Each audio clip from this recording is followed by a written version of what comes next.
Alors, bonjour à tous. Bonjour. Bonjour Ghislain. Bienvenue à tous dans ce 6e webinar qui va être dédié à la fiscalité et à la comptabilité immobilière. L'objectif, c'est de vous expliquer, lorsque l'on est résident aux États-Unis, quels sont les différents impacts d'un investissement immobilier en France, quels sont les différents impacts fiscaux en France et aux États-Unis. Merci à tous d'être là. Vous êtes déjà très nombreux. On va attendre quelques minutes le temps que les derniers participants se connectent. Donc, comme d'habitude, vous pouvez vous inscrire et nous suivre sur les réseaux sociaux, donc que ce soit sur Twitter, sur LinkedIn, sur Facebook, ou même à notre newsletter pour avoir toutes les informations que l'on publie notamment sur notre blog. N'hésitez pas à nous poser des questions également sur les réseaux sociaux si vous avez des questions. On est là pour y répondre.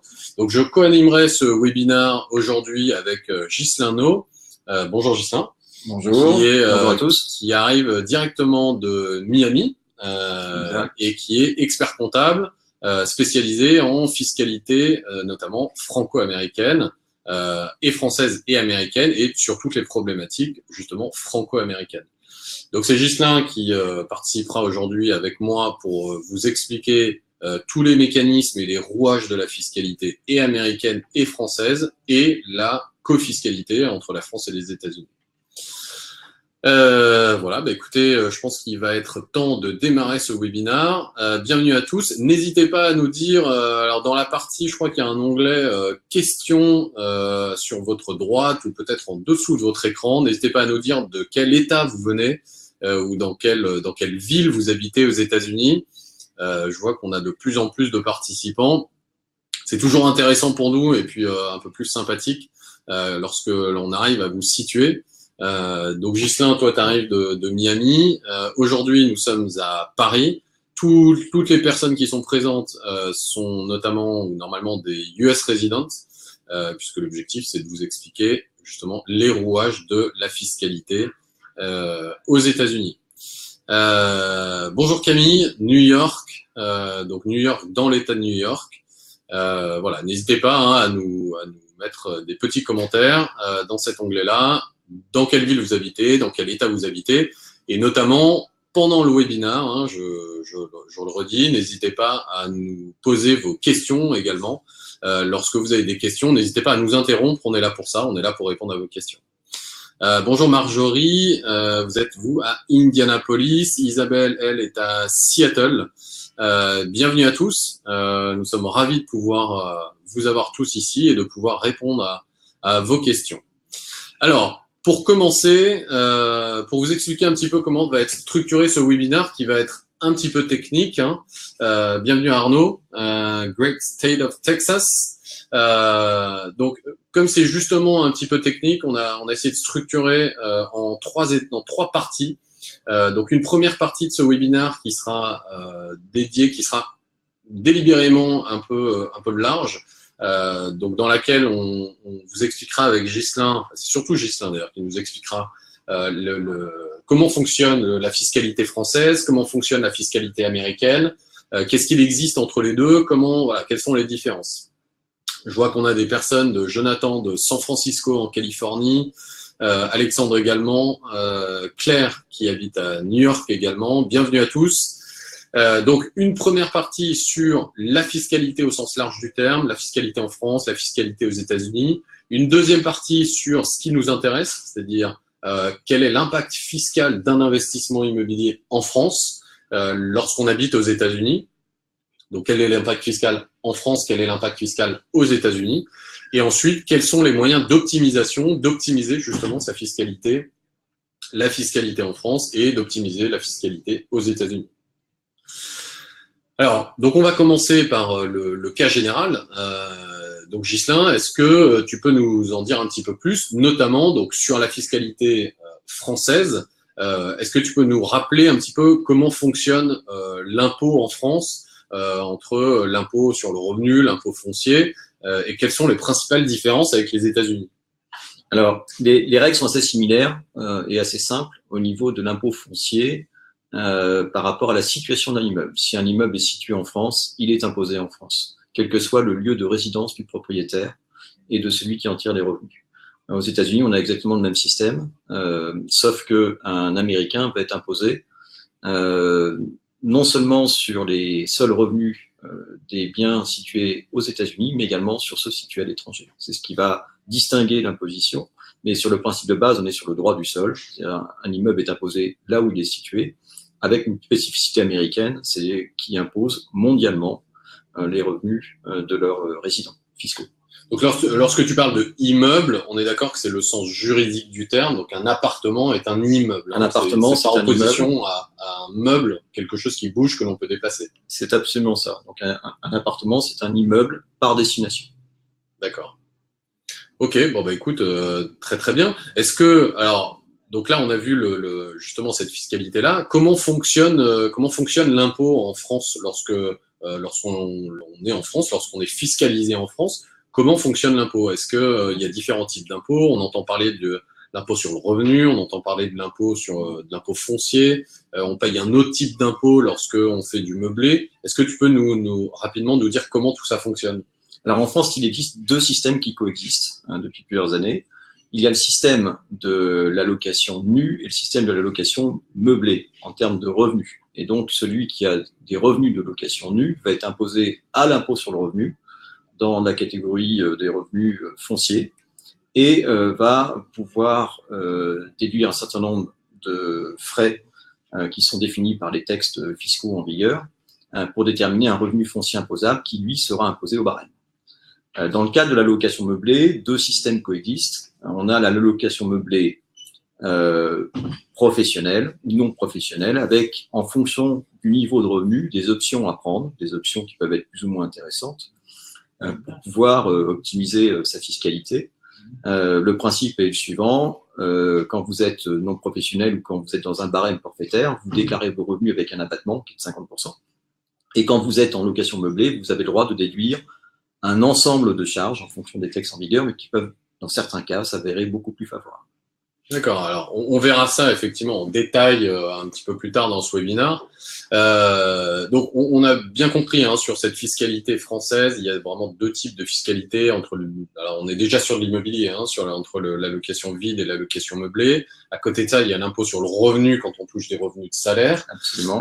Est-ce que tu peux nous expliquer maintenant comment ça se passe aux États-Unis, c'est-à-dire comment est organisée la fiscalité américaine au sens large du terme? J'ai entendu parler de ce qui s'appelle IRS. Comment tout ça fonctionne?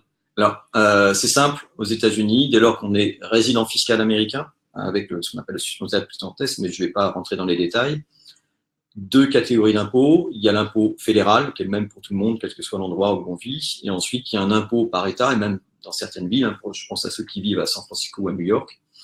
Celui qui vit dans l'État de New York va payer l'impôt fédéral, va payer l'impôt de l'État de New York, il va payer l'impôt de la ville de New York. Celui qui vit en Floride va payer l'impôt fédéral et ne va pas payer l'impôt d'État parce qu'il n'y a pas d'impôt d'État dans l'État de Floride. D'accord, donc en fonction de l'État dans lequel on habite, on va payer plus d'impôts ou moins d'impôts? On va payer, en fait, en fonction de l'endroit où on réside, on va payer des impôts fédéraux et des impôts locaux. En termes de revenus fonciers, on a donc des règles qui concernent les revenus fonciers au niveau fédéral, qui sont les mêmes pour l'ensemble des États. Puis ensuite, on a des règles à peu près similaires de détermination des revenus fonciers dans la plupart des États dans lesquels il y a une imposition. Le principe aux États-Unis pour l'imposition des revenus fonciers, que les revenus soient meublés ou non, donc quel que soit le lieu de situation du bien, que ce soit un bien qui soit situé aux États-Unis ou un bien qui soit situé en France, le bien va être imposé selon la catégorie des revenus fonciers, avec des règles spécifiques, notamment en termes d'amortissement, sur une certaine durée. Quand le bien est situé à l'étranger, donc c'est 40 ans, hors valeur du terrain. Et ensuite, ce bien donc suit des régimes particuliers en termes d'imposition des plus-values lorsque le bien est vendu. D'accord, alors on verra ça justement, toute cette partie technique dans la troisième partie. Est-ce que tu peux nous expliquer aussi, il y a le sujet évidemment de la FATCA qui revient très très souvent lorsqu'on parle de personnes US residents. Est-ce que tu peux nous expliquer ce que c'est que la FATCA, pourquoi elle a été créée et quelles sont les conséquences aujourd'hui sur les US residents? Alors le principe de la FATCA, les Américains veulent savoir ce que les Américains possèdent à l'étranger. Donc, il n'y a rien d'illégal d'avoir un compte bancaire en France, donc posséder un bien en France. C'est assez récent, hein, la FATCA, je crois. C'est 2015, en fait, l'application en France, mais ça a commencé par les Suisses auparavant, D'accord. d'autres pays européens. Maintenant, ça s'applique même à nos amis canadiens depuis le 1er janvier, enfin, ça va s'appliquer au 1er janvier 2019 pour nos amis canadiens. Le principe de la FATCA est relativement simple. Dès lors que vous ouvrez un compte bancaire en France et que vous êtes résident aux États-Unis, ou même que vous possédiez des comptes bancaires avant d'expatrier aux États-Unis si vous êtes français d'origine, ou si vous avez des comptes bancaires en France, quelle que soit la nature, et dès lors que vous avez même une simple procuration sur un compte bancaire, vous devez reporter aux États-Unis ce compte bancaire par deux voies, donc au gouvernement par le biais de formulaire FBAR et à l'appui de votre déclaration de revenus par une forme spécifique. Et les banques françaises ont l'obligation, lorsque vous ouvrez un compte et que vous avez ce qu'on appelle les indices d'américanité, soit des critères de résidence aux États-Unis, soit un Social Security Number, soit une green card, soit être né aux États-Unis, de reporter cette information à l'ARS et généralement ils vous font signer un formulaire qui s'appelle le W9 et vous demandent de donner votre numéro de Social Security Number. Alors, d'accord, donc il y a des obligations à la fois au niveau de la personne physique et à la fois au niveau de l'entité bancaire qui détient le compte en question. Absolument. Et notre recommandation, c'est d'être ce qu'on appelle compliant en anglais, c'est-à-dire de remplir le W9, parce que de toute façon, quand on vit aux États-Unis, et je pense que tous ceux qui sont avec nous lors de ce webinaire le savent bien, on ne peut pas faire autrement aux États-Unis que de déclarer correctement les choses, et on doit être ce qu'on appelle compliant aux États-Unis vis-à-vis des règles de l'AMS. Voilà. Et alors, je me fais un petit peu l'avocat du diable, mais je suis US resident aujourd'hui, j'ai un compte en France, je ne le déclare pas dans ma déclaration américaine, qu'est-ce qui se passe? Alors, tout dépend de ce qu'il y a dessus. Il y a un barème. Si vous n'avez pas à un seul moment de l'année plus de 10 000 euros, l'équivalent de 10 000 $, pardon, sur ce compte, vous n'avez pas d'obligation de report dans le cas des droits de FATCA. Mais ça s'applique à l'ensemble des comptes et à l'agrégation de l'ensemble des comptes. C'est-à-dire si vous avez 5 comptes avec chacun de 1 500 euros à un moment de l'année, vous allez dépasser les seuils et vous allez être obligé de déclarer les 5. Alors, on voit dans la pratique d'autres techniques qui consistent à dire je mets le compte bancaire à la banque postale ou au Crédit Agricole sur le compte de mes parents et je domicilie ce compte chez mes parents. C'est une technique que nous ne recommandons pas parce que forcément, vous avez une procuration sur le compte et vous êtes a priori délinquant dans cette hypothèse vis-à-vis des règles fiscales américaines et on ne vous le conseille pas. C'est juste une obligation de report, il n'y a pas de fiscalité sur le fait de déclarer un compte bancaire aux États-Unis. Et je rappelle pour la forme… Ça, c'est important, ouais. Absolument. Et je rappelle pour la forme que la même obligation existe pour un Français qui a un compte aux États-Unis, qui lui ne va pas déclarer le montant qu'il y a sur le compte, mais qui doit, à l'appui de sa déclaration fiscale française, déclarer le fait qu'il a un compte bancaire aux États-Unis. Donc cette règle n'est pas simplement américaine, elle existe aussi dans d'autres pays. D'accord. Intéressant, ouais. Alors, on voit bien qu'il y a des fiscalités qui sont quand même assez différentes, mais à la fois assez proches entre la France et les États-Unis, avec un impôt global et puis un impôt plus local, hein, si on veut résumer les deux pays. On entend aussi beaucoup parler, donc tout le monde connaît, hein, la fameuse convention fiscale. Est-ce que tu peux nous rappeler quel est l'objectif d'une convention fiscale, déjà au sens large, et quelles sont les spécificités, dans notre cas de figure, de la convention fiscale franco-américaine? Alors, le principe d'une convention fiscale, c'est d'éviter les doubles impositions. La convention fiscale qui a été signée entre la France et les États-Unis date de 1994, elle a été amendée. Il y a notamment un protocole de 2009, mais je ne suis pas rentré dans les détails. Le principe est de permettre aux États de suivre des règles internes en matière de fiscalité, mais également donc de pouvoir permettre aux résidents fiscaux de ces États qui ont des revenus à l'étranger, lorsqu'ils sont imposés dans leur propre pays, de pouvoir bénéficier ce qu'on appelle un foreign tax credit, d'un crédit d'impôt, pour éviter la double imposition. Je vais préciser pour ceux qui nous regardent et qui sont avec nous dans les États de New York, San Francisco, que les conventions fiscales s'appliquent au niveau fédéral, mais qu'elles ne s'appliquent pas au niveau des États. D'accord, donc ce qui veut dire que dans l'État de Californie et dans l'État de New York, la convention fiscale franco-américaine, typiquement, ne s'applique pas, par exemple. Absolument, ce qui veut dire qu'un éventuel crédit d'impôt sur les revenus qui seraient payés en France pourrait ne pas s'appliquer dans ces États. D'accord. Ouais, effectivement, intéressant. Est-ce que, donc là, on voit qu'il y a une convention fiscale entre la France et les États-Unis. Est-ce qu'il y a des conventions fiscales avec tous les pays du monde? Alors non, il n'y a pas des conventions fiscales avec tous les pays du monde. Il y a des pays qui n'ont pas de convention fiscale avec les États-Unis, c'est le cas de la Chine. C'est le cas d'un tas de pays. Donc il faut bien sûr se renseigner auprès de ses conseils fiscaux et de son expert comptable pour vérifier ce qui peut être intéressant ou non et de vérifier qu'il y a une présence d'une convention pour éviter les doubles impositions. Il y a certains États qui n'ont pas de convention fiscale avec la France, par exemple, et qui ne permettent pas de bénéficier du crédit d'impôt dans l'État dans lequel on se trouve. Et lorsque les revenus sont également imposés dans notre pays, on peut se retrouver avec des cas de double imposition. D'accord, ok.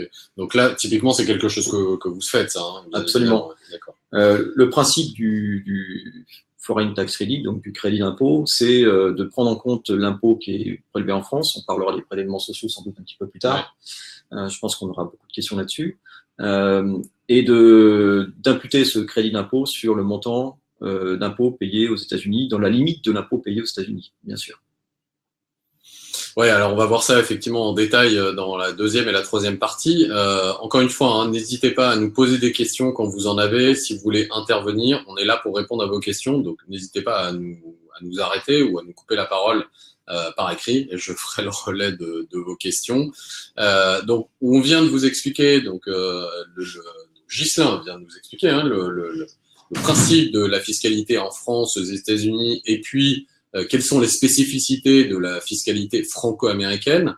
Alors, on a commencé à rentrer un petit peu dans le détail, mais moi, ce que je voudrais, c'est qu'on rentre dans le vif du sujet, qui est aujourd'hui l'investissement immobilier en France, puisqu'on est là pour ça. Lorsque on est US resident, que l'on veut faire un investissement immobilier en France, qu'est-ce qui se passe? Quelles sont les conséquences? Donc, ce que je te propose, Ghislain, c'est de commencer par nous expliquer comment fonctionne la fiscalité en France, sur un investissement immobilier en France, comment fonctionne la fiscalité américaine, et puis ensuite on verra quels sont les cas de double imposition, puisque je crois qu'il y a certains cas où il peut y avoir voilà, un flou sur la double imposition. Donc déjà sur la fiscalité en France, je crois qu'il y a deux types de fiscalité hein, sur un logement, donc c'est ce que tu nous disais tout à l'heure. Dès lors que les revenus vont générer des revenus locatifs. Si vous achetez une résidence secondaire en Bretagne pour pouvoir simplement y passer vos vacances, il n'y a pas de fiscalité en France à part la taxe foncière qui va être payée sur le bien, qui est une taxe locale. Dès lors qu'il y a des revenus locatifs, que ce soit des revenus saisonniers ou que ce soit des revenus avec un bail de location classique, que le bien soit meublé ou non, on a des revenus fonciers qui sont générés et qui vont être imposés en France. Ces revenus fonciers font l'objet d'une déclaration aux France, au centre des impôts des non-résidents, lorsque vous êtes résident fiscal américain, avec des règles de déclaration donc au mois d'avril ou au mois de mai, avec des règles qui sont fixées. Et la détermination des revenus fonciers se fait de la même manière que si vous étiez résident fiscal français.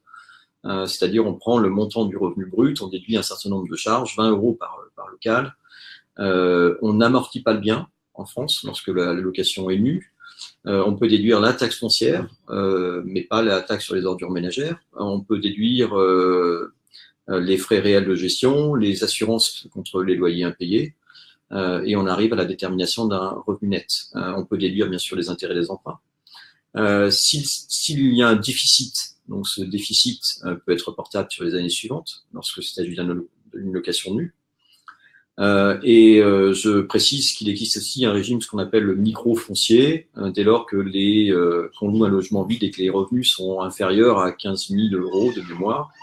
On peut déclarer simplement le montant des revenus, donc c'est une seule ligne, ça allège les obligations déclaratives, et il y a un abattement de 30% forfaitaire qui est appliqué pour déterminer le montant du revenu net imposable. Alors, je précise qu'un non-résident va être imposé à un taux minimum de 20% en France sur les revenus fonciers, auxquels vont s'appliquer les prélèvements sociaux. Et ça, c'est pour ce qui concerne les revenus de la location nue.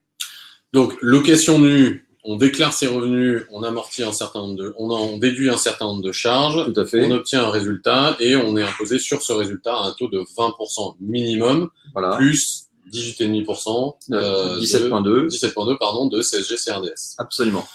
Si on fait un petit focus sur justement ces 20% minimum, puisque c'est une question qu'on nous pose souvent chez MyExpat, comment sont calculés ces 20% minimum? Sur le montant du revenu net imposable. À l'étranger donc, ou en France? En France, selon les règles françaises. D'accord, donc j'habite aux États-Unis, j'ai une rémunération de $2000 par mois, je n'ai pas de revenus en France. Comment va être calculée ma tranche d'imposition en France? Alors en fait, dès lors que vous êtes non résident, en France, il n'y aura pas d'imposition sur vos revenus de source américaine. D'accord, mais alors du coup, ces 20% sont calculés en fonction de mes revenus aux États-Unis ou sont calculés en fonction de mes revenus des seuls revenus en France? Des seuls revenus de source française. D'accord. Lorsqu'on est non résident. D'accord, ok, bon, bah, c'est très clair. Donc on voit que la location vide, ça fonctionne de façon très simple. On a des revenus, on déduit des charges, on paye de l'impôt sur le net à la fin. Absolument. Comment fonctionne la location meublée maintenant? Ce qu'on appelle communément LMNP. Hein. Voilà, alors deux régimes coexistent et ça a été réformé donc en 2018. Le régime dit un petit peu forfaitaire, donc même principe que la location nue en deçà d'un certain seuil de revenus et qui est le régime obligatoire de droit. Application sur le montant des revenus d'un abattement de 50%. Le reste est imposé à un taux minimum de 20% avec les prélèvements sociaux. Avec le seuil de revenu, je crois que c'est aux alentours de 74 000 €. Il était beaucoup moindre l'année dernière, c'était 42 000. L'autre régime qui coexiste, c'est le régime de la location meublée et qui fait l'objet d'une déclaration auprès des services fiscaux et qui permet notamment de déduire un amortissement du bien selon sa durée de vie et qui génère dans beaucoup de cas un déficit foncier sur une durée plus ou moins longue, mais qui peut être suffisamment longue et suffisamment attractive pour que ce régime devienne plus avantageux que le régime forfaitaire qui s'applique de droit. D'accord, donc je loue en meublé, j'ai deux possibilités. Soit je suis au régime forfaitaire, on vient de le voir, c'est pas très intéressant, on le verra un petit peu plus tard dans comment optimiser. Ou alors je peux choisir un régime réel, et là pour le coup, ça devient intéressant, on va le voir pourquoi dans la partie optimisation, notamment grâce à l'amortissement. Alors bien sûr, ce qu'il ne faut pas, c'est rater le coche de la deadline ou du délai pour nos amis américains. Puisque si on opte au-delà du délai qui est au mois de mars, enfin dans les 90 premiers jours, ça veut dire qu'on se retrouve obligatoirement dans le régime de droit et qu'on ne peut plus opter pour le régime réel, ce qui pose évidemment un problème d'option qui est à prendre dans les délais. Voilà. D'accord, donc si on ne prend pas de décision, c'est le fisc qui prend une décision à notre place et qui nous dit vous êtes au régime forfaitaire, qui n'est pas intéressant, et on a 3 mois pour repasser au régime réel qui lui est intéressant. C'est pour ça qu'il faut bien conseiller, il faut bien avoir le conseil en amont de son projet. Dès lors qu'on a un projet locatif en France, il faut absolument en amont prendre les bonnes options et bien réfléchir avec ses conseils pour ne pas rater ce genre d'options fiscales qui peuvent être préjudiciables pour celui qui ne les prendrait pas en temps et en heure. D'accord. Ok, intéressant. Alors maintenant, on a vu donc le côté la fiscalité en France, lorsqu'on fait un investissement immobilier en France. Comment fonctionne la fiscalité américaine lorsqu'on est propriétaire d'un bien immobilier en France et qu'on le loue? Alors, les États-Unis vont taxer les revenus mondiaux, que le bien soit situé aux États-Unis ou que le bien soit situé en France, et selon les règles américaines. Et les règles américaines ne permettent pas de déduire toutes les charges possibles et inimaginables, donc il faut être extrêmement raisonnable. Il y aurait dans les tolérances de l'administration fiscale américaine un billet d'avion pour aller voir le bien quand on en fait sa propre gestion, ce qui pourrait être intéressant pour ceux qui reviennent en vacances voir leur famille. Il y aurait les dépenses réelles de gestion, bien sûr, les dépenses d'assurance et surtout l'amortissement du bien sur une durée de 40 ans parce que le bien est situé à l'étranger, hors valeur du terrain. Et généralement, la valeur du terrain, lorsqu'elle n'est pas inscrite dans l'acte authentique, elle est forfaitairement prise aux alentours de 20%. Et si elle est inscrite dans l'acte authentique ou si la valeur réelle est supérieure, on doit prendre la valeur réelle au niveau de la fiscalité américaine. En clair, sur les revenus locatifs, il est peu fréquent d'avoir une imposition significative au niveau fédéral, à cause des règles de l'amortissement. Aussi bien que ce soit en vide ou que ce soit en meublé. Exactement, les règles sont absolument les mêmes, que le logement soit vide ou meublé. Il n'y a pas de différence et on peut amortir le bien aux États-Unis. Ce qui fait que lorsqu'on est en régime meublé en France et régime meublé aux États-Unis, on a le double effet bénéfique de l'amortissement qui peut être effectué des deux côtés au niveau des revenus locatifs. D'accord. Ok, intéressant. Alors, j'en profite pour faire une petite parenthèse. Il y a Marjorie qui nous pose une question. Y a-t-il des banques qui acceptent de prêter aux non-résidents? Donc là, on est sur la partie financement. Marjorie, je vous invite à regarder notre webinaire justement qui a été dédié au financement des non-résidents. Pour répondre rapidement à votre question, oui, bien sûr, il y a des banques qui financent les non-résidents, puisque tous nos clients sont des non-résidents. On a des clients dans plus de 50 pays dans le monde et quasiment tous arrivent à emprunter en France, à quelques exceptions particulières, notamment de type de contrat. N'hésitez pas vraiment à regarder notre webinaire sur le sujet. Je pense que le webinaire répondra à l'ensemble de vos questions. Ingrid qui nous pose la question du fait de savoir si les frais de notaire et les intérêts d'emprunt peuvent-ils être déduits aux États-Unis. Alors, ça, je vous propose, Ingrid, d'en discuter dans la troisième partie qui sera justement l'optimisation fiscale, où on abordera justement tous ces sujets de qu'est-ce qui peut être déduit pour justement optimiser la fiscalité.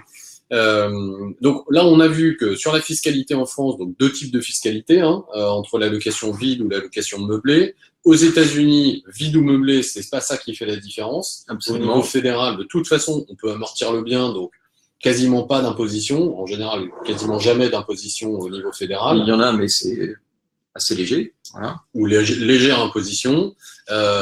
Qu'en est-il du coup de la double imposition? C'est-à-dire que j'ai un bien en France. On a vu que si je fais du vide, je paye de l'impôt en France. Même si j'amortis mon bien aux États-Unis, peut-être que j'ai une légère imposition, mais du coup, je paye 2 fois de l'impôt.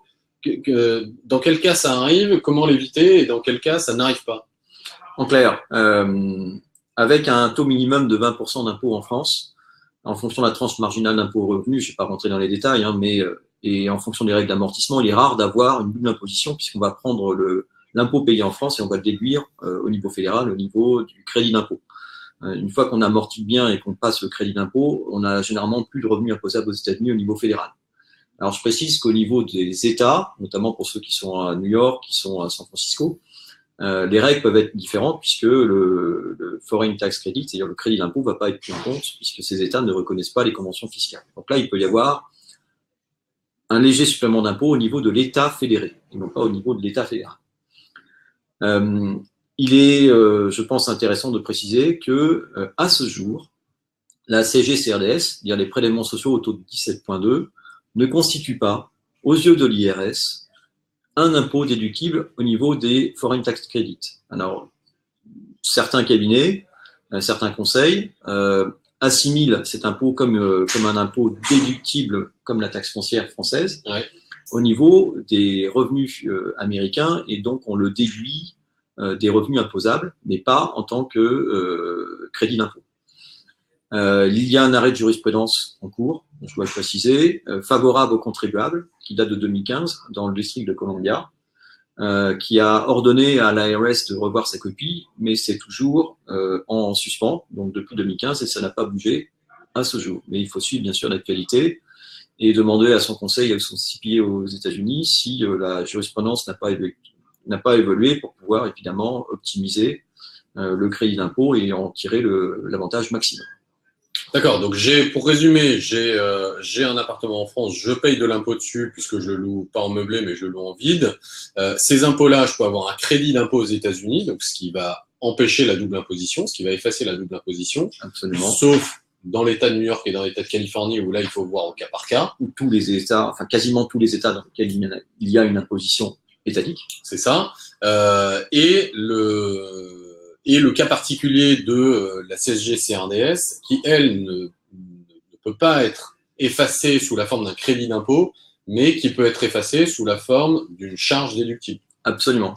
Dans l'attente d'une décision définitive en faveur du contribuable. De l'IRS, d'accord. avec éventuellement donc un rappel sur les années antérieures, parce que bien sûr, je pense qu'il faudra suivre l'actualité et éventuellement faire des réclamations sur les années antérieures s'il y a une déclaration favorable aux contribuables. Intéressant. Est-ce que tu peux nous dire, est-ce qu'on arrive à savoir quand est-ce que va avoir lieu cette décision? Depuis 2015, rien n'a bougé aux États-Unis et on suit ça de près. D'accord. Bon, ben, n'hésitez pas, hein, restez connectés à tous les réseaux sociaux, tous nos réseaux sociaux. On vous tiendra bien sûr au courant dès que il y aura du changement à ce niveau-là. Surtout, effectivement, si ça peut avoir un effet rétroactif, parce que toutes les CSG, CRDS que vous avez, que vous n'avez pas déduit de vos impôts aux États-Unis, ben, pour le coup, vous allez pouvoir le récupérer. Dans la limite de la prescription, bien sûr. Bien sûr, évidemment. Donc si cette loi passe, quoi. Eh bien, écoutez, c'est très clair. Hein. J'espère que ça aura répondu à l'ensemble de vos questions. En tout cas, sur le cas d'un investissement immobilier en France, on a une question de Romain qui me dit si on habite dans l'État du New Jersey, mais notre travail est dans l'État de New York. Alors, effectivement, il y en a beaucoup hein, dans cette région, et puis même de toute façon de manière générale aux États-Unis. On habite dans un État, on travaille dans un autre État. Donc là, Romain, vous habitez dans le New Jersey et vous travaillez entre New York et San Francisco. Et est-ce que les règles de New York s'appliquent ou alors est-ce que ce sont les règles du New Jersey? Alors, normalement, c'est les règles de la résidence. Mais à New York, il y a des cas particuliers.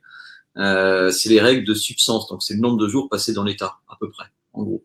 A priori, un contribuable qui aurait sa résidence permanente, mais selon les critères de résidence qui sont déterminés par l'État de New York et par l'État du New Jersey, et l'État de New York, pour des raisons évidentes de fiscalité, fait la chasse à ceux qui seraient des faux habitants du New Jersey, détermine donc le lieu d'imposition. Si vous travaillez à New York, mais que vous résidez habituellement dans le New Jersey, a priori, c'est les règles du New Jersey qui s'appliquent. D'accord, bon, intéressant. En tout cas, si vous voulez approfondir la question, Romain, n'hésitez pas à nous envoyer un email. On aura plaisir à vous répondre avec Ghislain. Donc, vous allez sur le site de MyExpat, vous avez le formulaire, ou alors vous nous écrivez à contact@myexpat.fr pour étudier votre cas précis. Jonathan qui nous demande, dans le cas d'une location meublée LMNP, donc ce dont on vient de parler, en France et au régime du réel, donc. Est-ce que vous savez comment sont traités les revenus locatifs dans l'État de Californie? Alors, dans l'État de Californie, peu importe l'imposition française. Si l'imposition française aboutit à un déficit, parce qu'on a choisi un régime du meublé professionnel et que ce régime, avec l'amortissement en France, aboutit à un déficit. Donc, ce qui est probablement le cas de Jonathan, puisqu'il est en LMNP et il est au réel. Aux États-Unis, on va recalculer le revenu foncier selon les règles américaines et on va déterminer ce revenu foncier net selon les règles américaines, en faisant fi des règles françaises. Et bien sûr, s'il n'y a pas d'impôt payé en France, il n'y aura pas de crédit d'impôt aux États-Unis. Voilà. Mais on pourra bénéficier quand même des règles de l'amortissement déduit aux États-Unis sur une durée de 40 ans hors valeur du terrain. D'accord. Donc, Jonathan, encore une fois, hein, si vous voulez étudier vraiment votre situation, puisque là, c'est vraiment au cas par cas, n'hésitez pas à nous contacter pour qu'on analyse votre projet et puis votre bien immobilier que vous avez en France. Yannick, conséquences sur la fiscalité, sur la plus-value de l'amortissement en France et aux États-Unis. Alors, ça, c'est une vraie question. Hein, on en discutait juste avant de démarrer ce webinaire. Donc, eh bien, vas-y, je te laisse répondre sur le sujet. Ça, c'est la question piège. Pour moi, dès lors qu'on déduit l'amortissement au fur et à mesure des revenus locatifs, on ne peut pas le déduire une deuxième fois au moment où on vend le bien. Sinon, on le déduirait deux fois. Donc ça, c'est la règle aux États-Unis. Ça veut dire que les amortissements, ils sont recapturés. En clair, vous conservez un bien pendant 5 ans aux États-Unis, vous avez déduit un amortissement pendant 5 ans. Le montant de la plus-value, l'assiette de la plus-value va être égal au montant du prix de vente diminué des frais de vente. Et on va ajouter au coût de revient du bien le montant des amortissements qui ont été déduits fiscalement au cours de la durée de vie de location du bien. Donc, on ne calcule pas la plus-value sur la base du prix de vente moins le prix d'achat moins le prix de vente. On calcule la plus-value sur le prix d'achat moins la valeur nette comptable de l'appartement. Absolument. Et puis ensuite, pour ce qui concerne la fiscalité française, donc on a eu un petit débat entre nous, donc il faut suivre les textes. A priori, les règles logiques seraient à peu près similaires. Voilà, avec peut-être des exceptions françaises, mais dans le principe, la fiscalité ne permet pas de déduire 2 fois un avantage fiscal. Ce serait un peu trop beau. Voilà. Mais alors, ça reste à confirmer, puisque pour le coup, on en discutait juste avant, mais moi j'ai eu l'information contraire et on a travaillé pas mal le sujet chez MyExpat. Donc on vérifiera justement avec des sources différentes et bien évidemment on vous tiendra au courant. Donc tous ceux qui sont inscrits à webinaire, on vous enverra un mail spécifique pour vous confirmer quelle est exactement cette fiscalité au niveau de la plus-value en cas de revente dans le cas d'un LMNP, donc dans le cas d'un bien que l'on amortit. Alors, on a vu toutes ces questions de fiscalité en France et aux États-Unis lorsqu'on fait un investissement immobilier en France. Maintenant vient la question de comment optimiser cette fiscalité. C'est-à-dire qu'on a vu comment ça fonctionnait.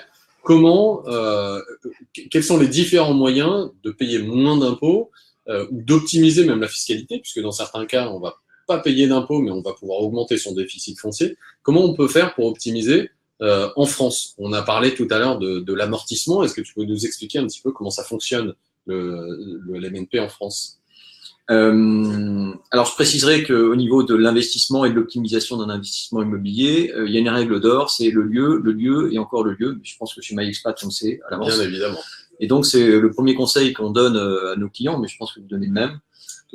Donc, l'optimisation fiscale, ça vient dans un second temps. Donc, d'abord, il faut bien choisir son bien. Dans le cas de revenu locatif, il faut s'en assurer un revenu régulier et pérenne, et ensuite s'assurer une plus-value qui soit correcte.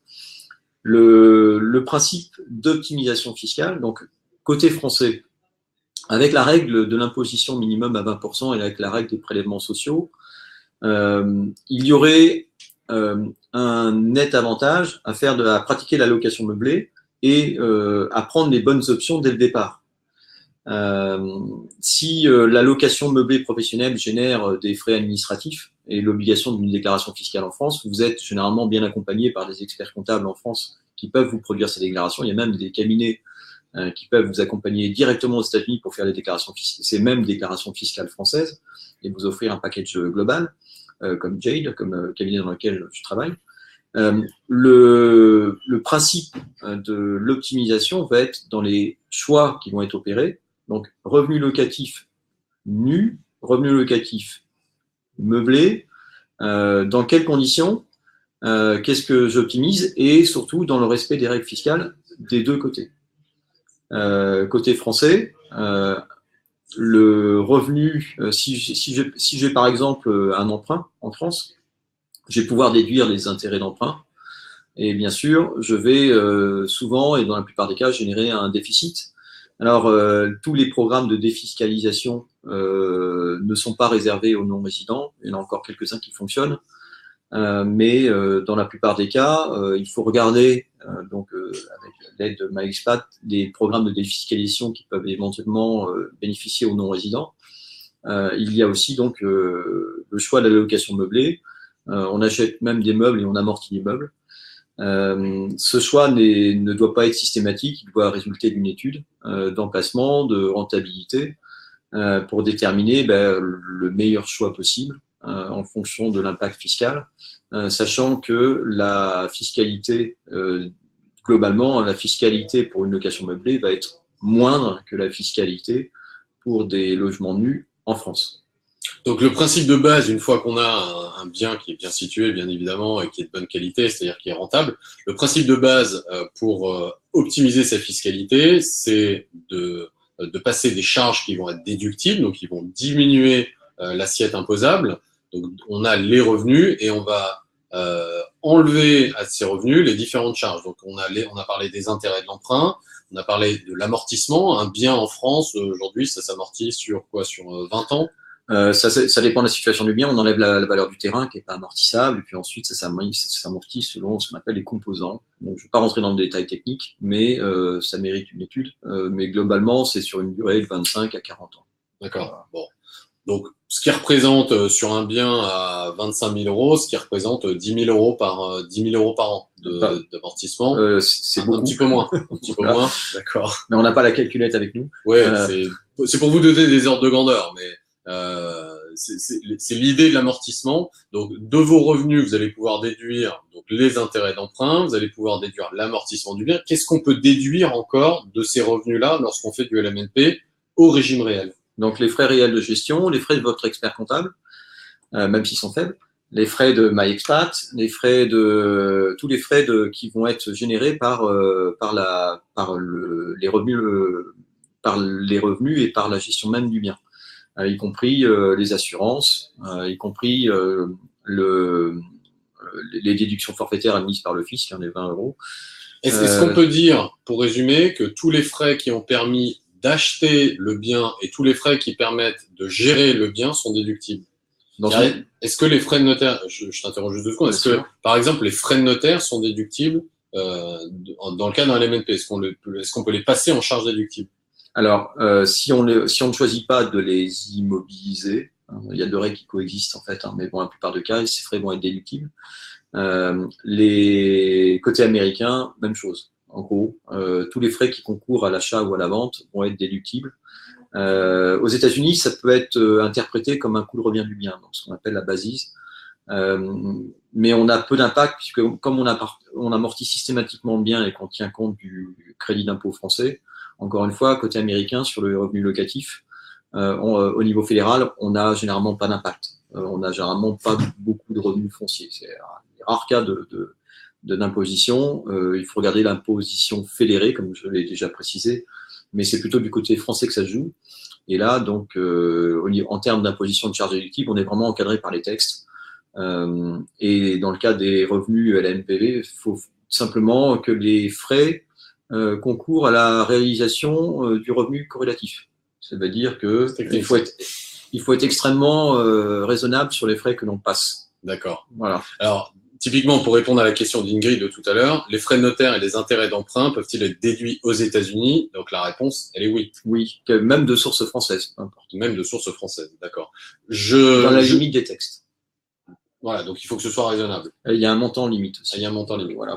C'est généralement, de toute façon, encore une fois, côté américain, pas d'impôt sur les revenus locatifs de manière pratico-pratique sur des revenus locatifs tirés d'un logement en France qui génère des revenus fonciers imposables en France. D'accord. Je précise. Oui, bien sûr. Ouais.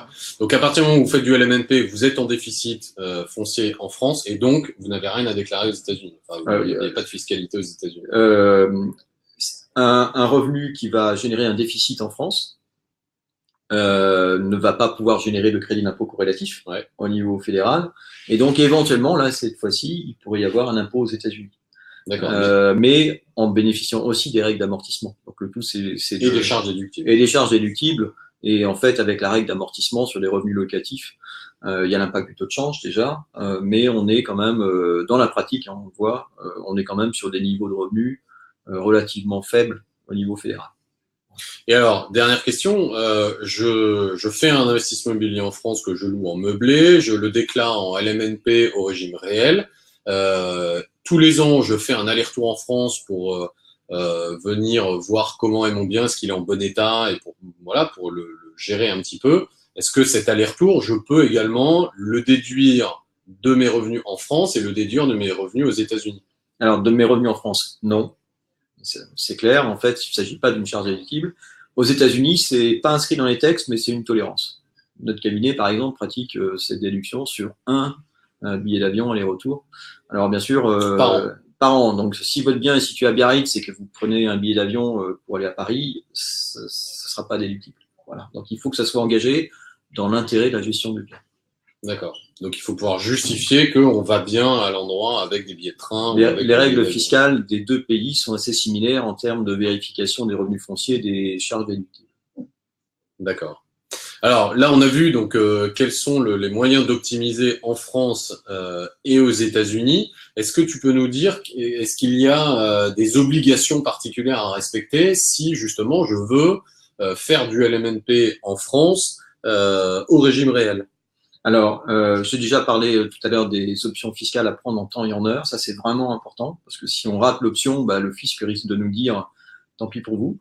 Vous êtes au régime forfaitaire. Vous êtes au régime forfaitaire et donc vous perdez une année. Éventuellement, vous perdez l'impact de pouvoir déclarer un bénéfice. Je prends un exemple simple. Vous avez 50 000 € de revenus.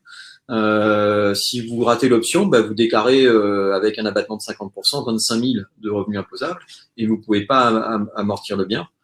Alors que si vous prenez la bonne option en temps et en heure, bah, vous allez pouvoir déduire l'amortissement, déduire les frais réels et vous allez, dans beaucoup de cas, générer un déficit. Donc l'impact peut être quand même assez significatif. Donc bien se déclarer au régime réel. Bien se déclarer au régime réel en temps et en heure. Et puis ensuite faire appel à un expert comptable pour vous assister dans la déclaration. Donc vous pouvez le faire par vous-même, hein, en ouvrant un compte auprès de impôts.gouv.fr. Ouais. Et en demandant un SIRET auprès du greffe du tribunal de commerce. L'opération, techniquement, elle est un peu compliquée. Donc, dans la plupart des cas, surtout que vous êtes loin, on vous recommande de faire appel à un conseil qui va vous assister dans ces démarches pour pouvoir faire ça de la manière la plus sécuritaire possible. C'est ce qu'on recommande également chez MyExpat à tous nos clients, c'est de passer par un expert comptable pour effectuer toutes les formalités. À la fois parce qu'effectivement, c'est un peu technique. C'est évidemment bien plus facile lorsqu'on en habite à distance. Et surtout, d'autant plus que ces frais-là, en général, c'est même pas en général, ces frais-là sont déductibles des revenus. Donc, au final, ça ne coûte rien pour l'investisseur.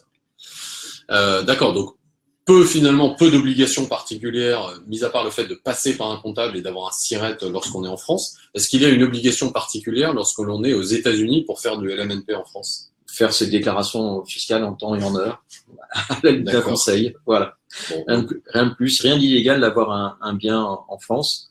Bien sûr, pour ceux qui ont un compte bancaire en France, et s'il s'agit du premier compte bancaire, une obligation de déclarer ce compte aux États-Unis si vous dépassez les seuils applicables. Sinon, rien de plus. Voilà, il n'y a absolument rien d'illégal dans ces opérations qui peuvent représenter effectivement un moyen fiscal d'optimisation et de génération de revenus des deux côtés de l'Atlantique. D'accord, donc on voit bien que le choix de l'allocation meublée et particulièrement le choix du régime LMNP au régime réel est la porte qu'il faut prendre lorsqu'on veut faire un investissement immobilier en France. C'est vraiment le type d'investissement le plus intéressant, en tout cas d'un point de vue fiscal. D'un point de vue fiscal, effectivement, c'est celui qui apporte le plus d'opportunités en termes d'options. D'accord. Ouais, donc vraiment intéressant, d'autant plus qu'il y a assez peu de contraintes derrière, puisque aux États-Unis, il n'y en a pas, et en France, il y a juste la petite contrainte de créer un SIRET, mais ça, le comptable le fera à votre place pour un montant qui sera déductible de vos revenus, donc de toute façon, qui ne vous coûtera rien non plus. Donc, il faut bien sûr produire une déclaration fiscale chaque année, hein, c'est la déclaration 2031 auprès du Trésor public en France. Bien sûr, qui est une déclaration particulière, spécifique au LMNP, d'ailleurs, il faut le préciser. Ouais. Absolument. Il y a une ligne qui nous pose des questions de savoir si on peut changer de régime. Donc, j'imagine que c'est régime forfaitaire ou régime réel. Est-ce qu'on peut changer de régime d'une année sur l'autre? Alors, comme les règles ont changé en 2018, j'ai le droit à un joker, non? C'est bien ça? On vous répondra, il faudra que je me replonge dans le texte. Je n'ai pas la réponse immédiate à cette question, mais l'idée, c'est que l'option est normalement nous entraîne sur un certain nombre d'années. On peut changer, mais à condition de respecter les délais et lorsqu'on est en dehors du champ forfaitaire.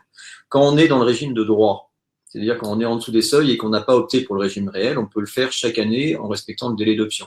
Et ensuite, quand on est dans l'impact réel, normalement, l'option est valable plusieurs années. D'accord. Bon, je pense que c'est assez clair, effectivement. Émilie, n'hésitez pas à nous contacter hein, si vous avez un cas vraiment spécifique, vraiment particulier. Johan qui nous demande, y a-t-il une différence selon que l'on possède la propriété directement ou si l'on détient des parts dans une SCI? Alors, la question est effectivement intéressante parce que oui, il y a de très très grosses différences, notamment d'un point de vue fiscal. Il y a d'autres conséquences qui sont des conséquences d'un point de vue patrimonial, puisque vous ne possédez pas le bien de la même façon que de l'avoir en direct ou de l'avoir en pleine propriété ou de l'avoir via une structure juridique. Est-ce que rapidement on peut expliquer, donc là on a vu tout ce dont on vient de parler, c'est évidemment dans le cas de la possession en direct. Est-ce que rapidement on peut voir le cas particulier de la SCI donc dans le cas du LMNP, je crois qu'il y a deux types de SCI, hein, il faut faire attention, la SCI avec une option fiscale à l'IR et la SCI avec une option fiscale à l'IS. Oui, alors une SCI, c'est l'instrument préféré des Français en termes de gestion patrimoniale. puisqu'on peut faire un démembrement de propriété. Alors, je ne vais pas rentrer dans les détails techniques, mais on peut séparer l'usufruit, la nue propriété, donc un instrument classique de transmission. On fait une SCI familiale pour gérer un bien familial, on fait une SCI locative parce qu'on est en séparation de biens et que chacun apporte sa contribution au pot. Quand on est résident fiscal américain, on peut très bien créer une SCI en France, ça pose aucun souci. Et par nature, la SCI, c'est une partnership de droit américain, ça veut dire que les revenus, elle est considérée comme transparente fiscalement. Qu'elle soit à l'IR en France ou que la SCI est optée à l'IS en France. Ensuite, on peut opter éventuellement pour le régime corp, mais il n'y a pas d'intérêt. Donc, il faut rester généralement dans le régime de partnership. Là, je rentre vraiment dans un langage technique. Il faut utiliser la SCI pour ce qu'elle peut permettre en France. Alors, généralement, on voit des schémas où la SCI possède un bien en France, il s'agit d'une SCI familiale, et puis pour avoir un prêt bancaire en France, on va utiliser éventuellement une sûreté personnelle ou une sûreté hypothécaire sur un autre bien déjà qui est indiqué dans la SCI en garantie, et puis on va bénéficier d'un taux extrêmement favorable d'emprunt, mais on rentre dans la technique. Ouais, alors justement, sans trop rentrer dans la technique, Johan, si vous avez un projet qui concerne justement un investissement immobilier en France, pour le coup, je vous invite à nous contacter parce que là, ça devient effectivement technique et surtout spécifique à votre situation. Donc, voilà, rappelez-vous juste que oui, il y a une différence entre le fait d'investir en propre ou le fait d'investir via une structure juridique. Via la structure juridique, donc de la SCI, vous avez deux options fiscales, à l'IR ou à l'IS. Il faut faire très attention parce que dans un cas, on peut faire du LMNP et pas dans l'autre. Donc, n'hésitez pas à nous appeler pour que l'on vous explique et surtout que l'on analyse votre situation pour vous proposer la meilleure solution. Je rajouterais que d'un point de vue américain, une SCI impose un certain nombre de reports selon des règles qui s'appellent les constructive ownership.